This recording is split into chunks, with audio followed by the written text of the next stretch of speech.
life is strange. What the hell is even that? For example, we have heroin addicts. Huh?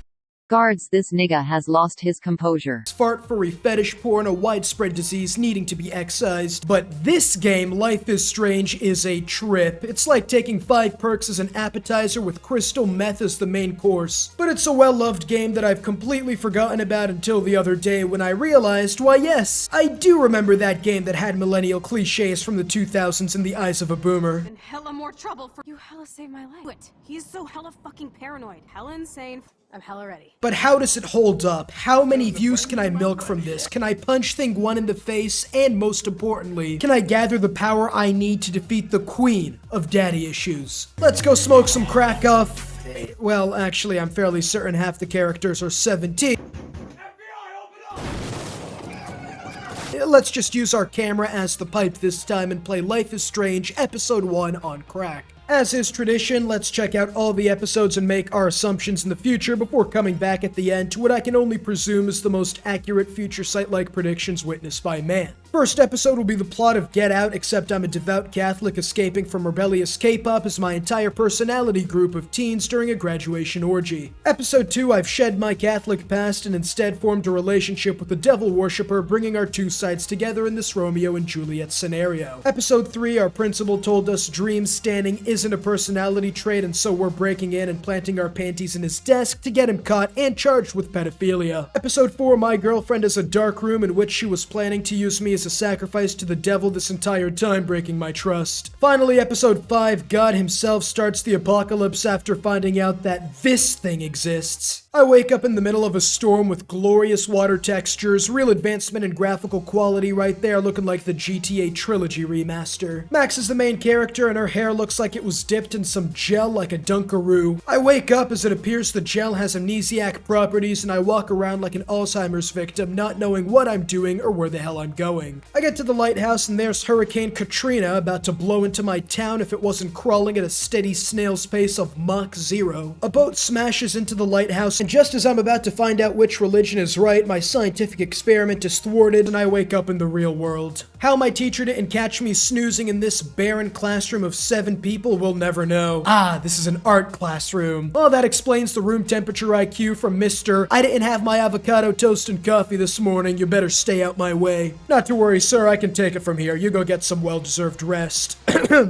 Alright everybody, repeat after me. Welcome to Starbucks, may I take your order? Britney Spears stealthily throws paper ball at a girl who had her brains blown out and didn't have time to do her hair before school. I look at my cover photo for my first album, Sweet Home California, and read through Max's lore. She got accepted into Blackwell Academy, came back to Arcadia Bay from Seattle, and has a friend, Chloe, she hasn't seen in years. She came back to her spawn location to study photography under Mark Jefferson. Excuse me, my last lesson was far too inaccurate, my apologies.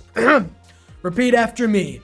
Spare change? Spare change, ma'am? This diary is filled with spelling mistakes, but me and my TCLR subscriber-induced intellect was able to make out that the rest of the diary is about her first months at Arcadia Bay and Blackwell Academy. I decide, fuck it, my teacher let me sleep in class, he won't notice me taking a selfie with the Commodore 64.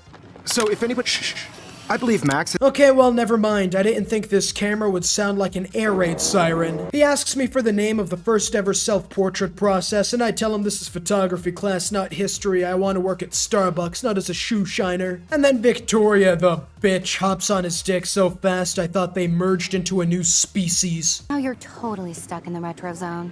Sad face. Nah, I would not allow that to happen. Personally, I'd be sliding immediately post-haste. Jefferson doesn't even care. Nice to see him acting like teachers in real life. Better spit my gum out before he comes at me like I was wielding a nuclear warhead. After a while, class is dismissed and he tells everyone to hand in their photo for an international competition. To the untrained eye, this intro may not have told them much, but to someone with my keen perception, I have deduced many things. For example, I'm fairly certain this isn't an anime since the bodies are all realistically proportioned. Also, Victoria walking like she's trying to steal a vibrator from the sex store and accidentally turned it on. I fart on her tablet to assert dominance and look at the paper ball Britney bitch through.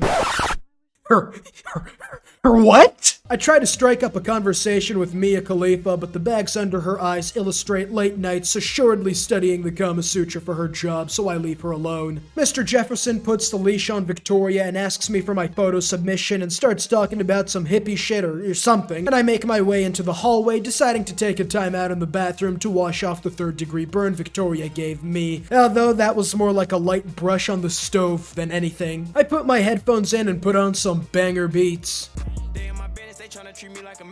We meet the cast, Alyssa getting the emotional attention she needs from creepy strangers in chat rooms online instead of what friends or a healthy relationship with her father would yield. Evan looking like he soft-served himself ice cream to cover a bad haircut as my direct competitor in photography. And going into my locker, there are the average high school pictures you'd assume: parents, Nazi war criminal, and Rosa Parks. Justin is spitting absolutely no game whatsoever. I've seen Dana's look before. She seems embarrassed. That was the best he could do. She's gonna go on First Take tomorrow like, "This man was a bona fide scrub. He can't play. No disrespect whatsoever. Doesn't really know what he's doing. Doesn't have a move that he puts to memory that he can do 2 times in a row. He has no game whatsoever." I decide to give Justin some much needed help and get him to become a TCLR subscriber. Let's go to a man who just subscribed to TCLR and got his genetic upgrades. With balls so big, no measly wheelbarrow will be enough to contain them, but not to worry, they can also be used as a method of transportation in a pinch, allowing him to proudly show his crown jewels without fear of mockery as a form of mobility. After telling his friends they too got upgrades, improving quality of life as they all combine to spin the block with their gargantuan genitalia, look at how happy they all are. You too can be just like them by leaving a like and subscribing to not only pack grade A weaponry of schmeat and a thriving business career based off your abs alone, but to, more importantly, not miss out on future content.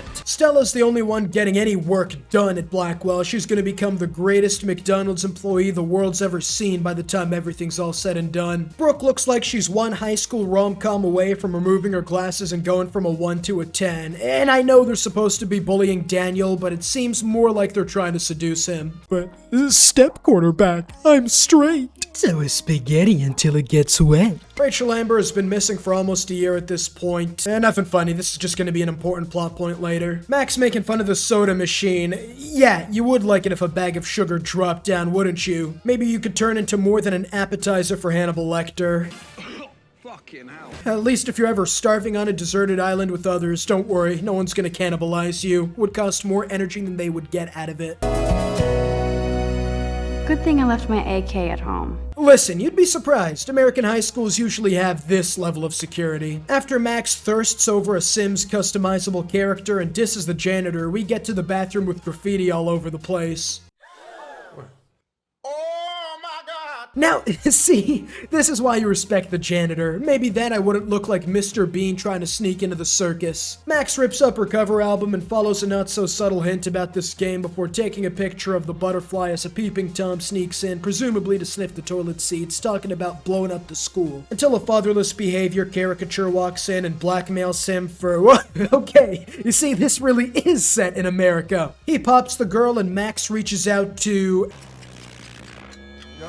Okay, now this is strange. I'm back in the class, so there are 2 options. 1, I'm in hell, or 2, I can rewind time. Considering I'm forever getting lectured to about art history, the former seems more likely. I deduce that yes, I have in fact rewinded time as I break my camera.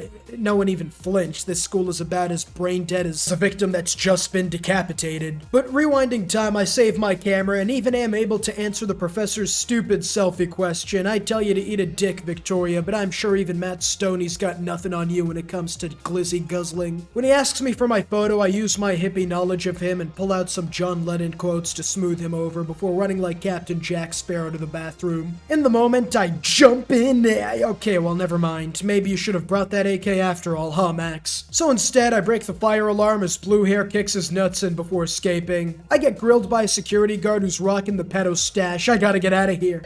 Thank you, Mr. Madsen. The situation is under control. There's no emergency here. Leave Miss Caulfield alone, and please turn off that alarm since that's your job. Oh shit! Sit down, clink. You hear that? That's the sound of him putting the leash on you. I tell the principal that Nathan brought a strap with him to sniff the seats in the girls' locker room, but he just laughs it off. American boys will be American boys, that type of stuff. He lets me know that can't possibly be the case since his family is the biggest donor to Blackwell Academy and they can't prosecute or punish him. I realized too late I should probably rewind my story, although the loading screen must have taken ages since I can't rewind 2 minutes but was able to rewind at least 15 when Blue Hair Girl got popped. I converse with Hayden, finding out in this universe it's kill the rich, much more simple and less grotesque than devouring them, but I still prefer my reality's cannibalistic method of communist revolution. What's up, Brooke? Let me guess. You want to fly my drone? Find a better way to make friends. Between your attitude and half a pride flag on your chest that you call drip, looking like you started an LGBTQ plus civil war, you could own the state of Texas and you'd still be lonely. Isn't it considered a weapon of war? You read too many conspiracy sites. Funny. Warren said you were smart. Smart enough to rob your shit, bitch. After committing a lick, one of the teachers catches me and wants me to sign a petition against David, our security guard who went to his barber and said, "Give me the ban from every school zone in the state. Say no more, chief." Haircut. In order to stop him from placing cameras in the hallways, including the dorm room, so it seems the mustache is for more than show. Blackwell Academy has a noble heritage, from the Native Americans who founded this land to the pioneers who shared it in peace, not fear and violence.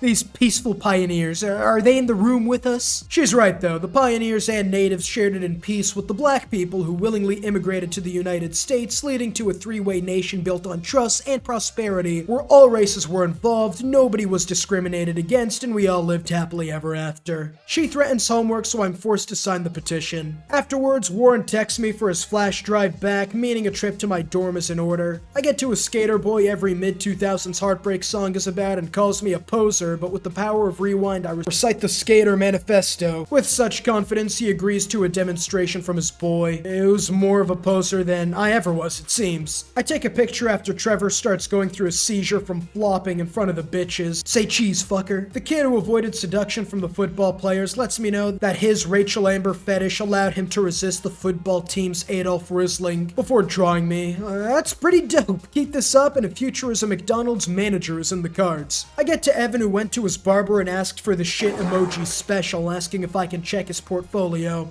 Let's see if you're worthy of it, Max. Chill out, dude. It's just a picture book. You don't have to send me through the 12 trials of Hercules to see it. I get his question wrong, but with rewind, I'm able to succeed the second time. My.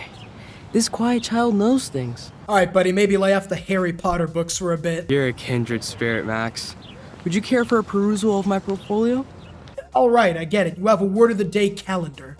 It's not a privilege I grant to many. I take the risk of being caught up in some witch's prophecy and peruse his portfolio. Okay, yeah, they're pretty good. I guess you can use peruse and kindred spirit if you got this type of talent. I go to the dormitory section, and after getting roasted by the football player, I attempt to intercept the pass, but my plastic straws for arms make it an uphill battle. Not to mention their evident ghost powers allowing them to phase through matter makes it especially difficult. I get to our resident porn star who tells me she'd rather be alone. She's got another OnlyFans video to record. Howdy, Samuel. Nah, that's gotta be racist. I ask him about Rachel Amber and he gives me... Okay, the more I hear about her, the more I'm starting to believe she was the Messiah or some shit. I'm trying to get to my dorm room and the sequel to Mean Girls starts harassing me. Jealous the Mr. Jefferson is on my nuts instead of hers, forcing me to yet again open a dictionary, and tells me to go find another way to the dorms before taking a photo to put on her Insta, which I'm certain is filled with nothing but horny bait and expensive looking foods. Oh yes, Victoria. I'll get your bony ass out of my way. Yeah, if that were me and I had more than plastic straws for legs, I'd step over their asses, but I decide to have some fun. First tampering with some paint buckets before turning on the hose, getting her Versace wet before Samuel drops the finisher. No way! No fucking way! You okay, Victoria? Oh, Samuel is sorry. Wet paint is not good for hair, nope. Get the hell away from me, weirdo! I mean, he probably has something to help with the paint, but alright. She sends her friends to get some towels, and as I spend the next 30 seconds praying nobody walks in on me playing this game at this moment... Are you winning, son? I can explain. Oh wait, hold that pose. And no filter needed before I post this. Yeah, that's what I thought. Do not step up, bitch. You do that? I know where you live. Everyone knows where everyone lives, Jada Smith. We all live in the same dorm system. I get to the dorms and, okay, well, that's just mean. Come on now, writing a peace symbol instead. You know, maybe we should have left the Bang for Jesus one up, giving me more evidence that this game was written by a conservative boomer who thought this was how all liberals acted. Kinda like the Velma show if it was written by Mike Pence. And if it was actually decent, that's another pretty big difference. Be the change you want to see in the world. Good thing she doesn't practice what she preaches, huh? Else we'd end up like... I get to my room and peruse my Facebook and favorite porn site, just the things you do in the sanctity of your own home, as I come to find Dana has robbed me of my flash drive. Before watering my plants, every Life is Strange veteran will know what this means. I play a banger tune on my guitar before I go to spin the block to get my flash drive back, finding out that there's already a spinning taking place. Also, just as a reminder, no one play horny here unless you want to Russian roulette this, with some being 18 and the others under, but Juliet disses me before asking me what her last name is. I forget everyone's first names the first couple times they tell me. What is this fatherless behavior? Go reconcile with your daddy if it's attention you seek. Rewinding and getting her name right before she tells me Dana was sexting her boyfriend according to... Victoria. In other news, I have a bridge to sell you, prime real estate in the Bay Area called Golden Gate. You must have heard about it. I sneak into Victoria's room, shitting in front of a fan I put into maximum overdrive before printing out the proof, showing the evidence to Juliet, freeing Dana from the hostage situation. Now, I'm not saying I'm the greatest hostage negotiator in the entire world, but if Jimmy Carter hired me during the Iranian crisis, we'd be hearing a different tune about his presidency. I get in and whoa, hey, before she quickly snatches the pregnancy test, telling me to piss off, but a quick rewind and what definitely counts as manipulation, I find out that she had her cervix suplexed. Vaginal cavity, obey the laws of gravity, falling on a penis unprotected, but she kept her shooters on standby, terminating the threat. And that Mr. Gotta Go on a Milk Run is on the football team. I get the flash drive before realizing why Max doesn't have very many friends as Alyssa gets obliterated by a football, and after I rewind... Alyssa, move your head. If you insist, Max. What the hell is that range? You're starting for the Patriots. Get your ass in there. After Victoria finds her room looking like a prostate exam result of someone who hasn't washed their ass since the housing bubble collapsed, I get to pedo Prowler trying to get in on that porn money. But I intervene and put another leash on the security guard. I get to Juliet crying on the steps as Zach told her that he only sexted Victoria as a joke. Your Honor, my client merely murdered the man in cold blood as a joke to get a rouse out of the crowd. I leave her to delve into her sorrows to the tune of Juice WRLD playing on her phone as I get to Warren. What up, Max? How are you? Here's your flash. Thanks.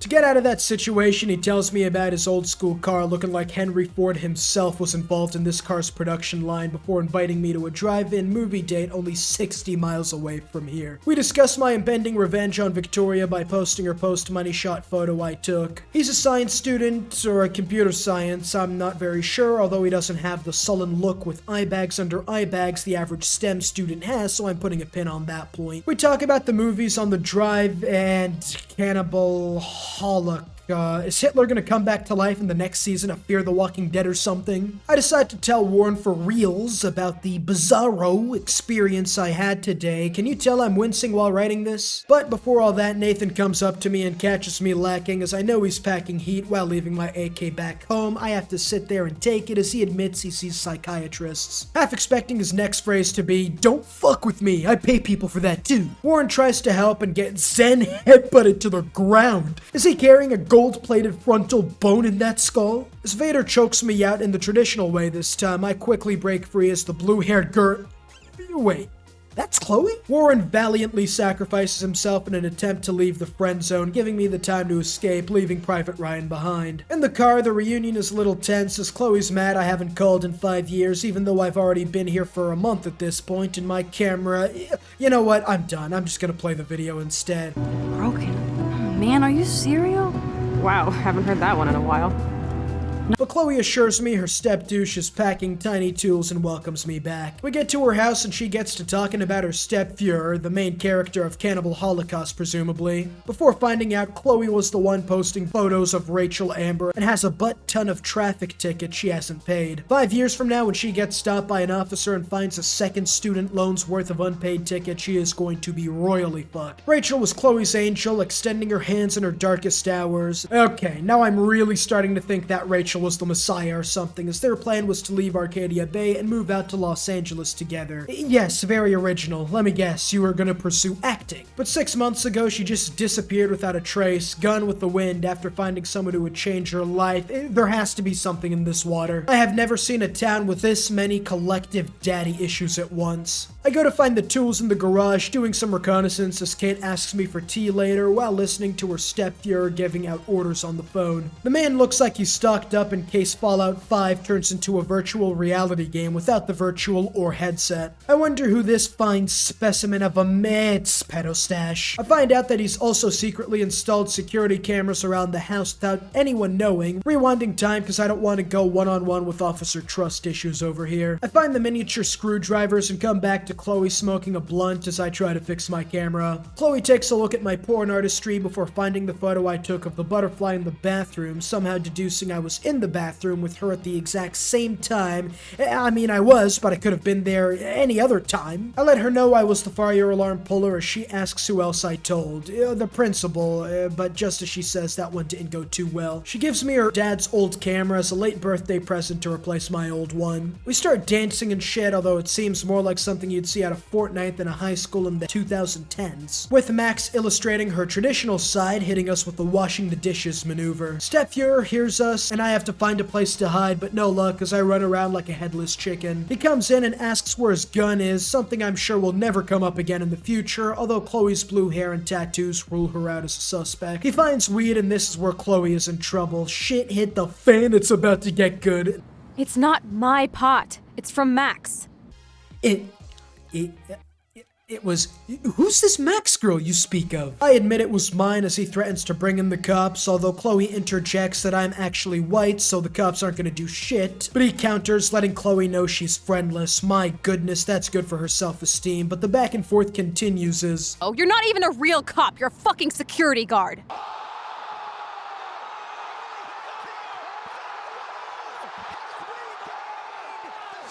She took that burn and reversed it onto him. He better be careful else she'll burn that caterpillar right off of him. This relentless verbal assault forces him to withdraw and lick his wounds. I rewind and decide to hide this time to see what happens. It's the same old shit until... Now!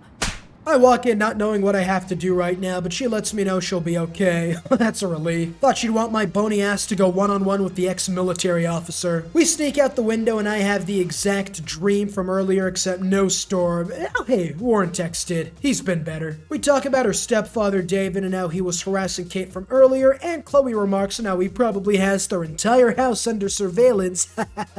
Does she know? I tell her everything I found and she decides to practice neutral jing and wait for her moment to strike. The deal with Nathan is that he's a drug dealer and they met at a bar where he was so blazed she thought she could rob him to pay off the debt she owed, but he took her back to his dorm and laced her drink, causing her to pass out. Good thing she woke up to him trying to Kate her and bang for Jesus on video or something, but a quick nut knocker knocked him out and she was out. After that she tried to blackmail him, and that's where we get to the present day gun in the woman's bathroom scenario. The font size changes somehow as Chloe laments at what she lost, and... I'd like to drop a bomb on Arcadia Bay and turn it to fucking glass.